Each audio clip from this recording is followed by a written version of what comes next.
এই সেই বাড়ি অবশেষে আমরা পৌঁছতে পেরেছি এবিপি আনন্দ দর্শকদের জন্য। আমি দেখাচ্ছি কি পরিস্থিতি, আমি দেখাচ্ছি এখনো পর্যন্ত এখানে গরম, এখনো পর্যন্ত পোড়া গন্ধ এবং ছাদ এবং যে কোনো মুহূর্তে ফেটে গেছে দেওয়াল, পুরো পাকা বাড়ি, দোতলা বাড়ি যেটা সেটা এবং অন্য একটি ঘর একদম পুরো এই ঘরেই বাজি মজুদ ছিল, একদম সেইটা দেখাচ্ছি এখানে এই ঘরেই বাজি মজুদ ছিল।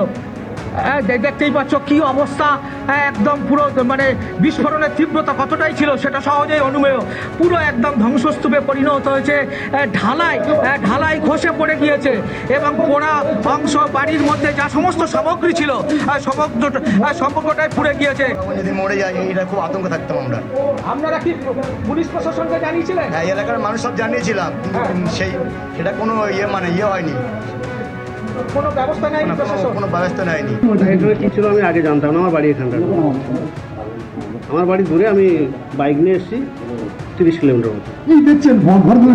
আমি দেখছি চারদিকে শুধু খাই পড়ে আছে, বলেছে মৃতদেহ, গাড়িতে তোলা হলো, দেখলাম। এখানে কি বমের কারখানা ছিল? হ্যাঁ, বোমার কারখানা, ও পাশে বোমার কারখানা তৈরি হতো এখানে বম? হ্যাঁ, এখানে বোমা তৈরি হচ্ছে।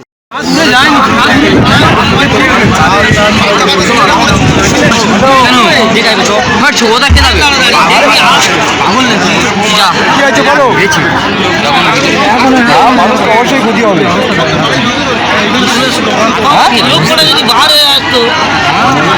ঘরের ভিতরে সঠিক বলতে পারছি না, আমি যাইনি ভিতরে, কাছাকাছি ভিতরে লোক আছে, তোমার আমি পরে বলি, ঠিক আছে? খুব লোক ছাড়িয়ে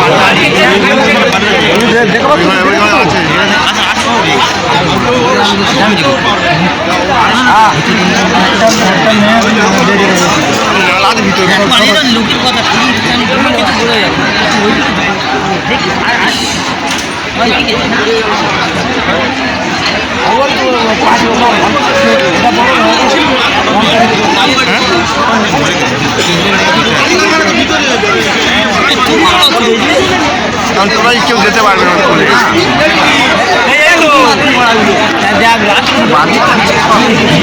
আচ্ছা, হ্যাঁ বলো।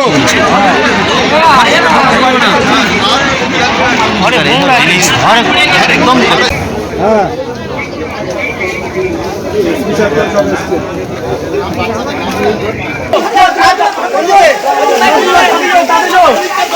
সব শেষ হয়ে গেল।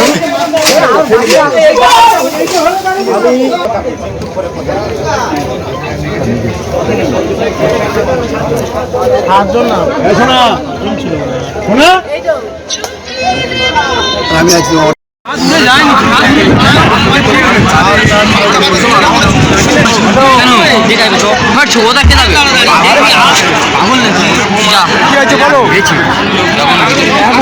মানুষ অবশ্যই ক্ষতি হবে।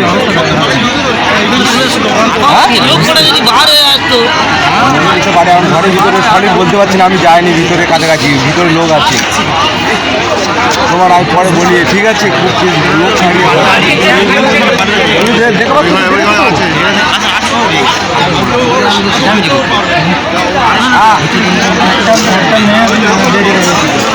ভিতরে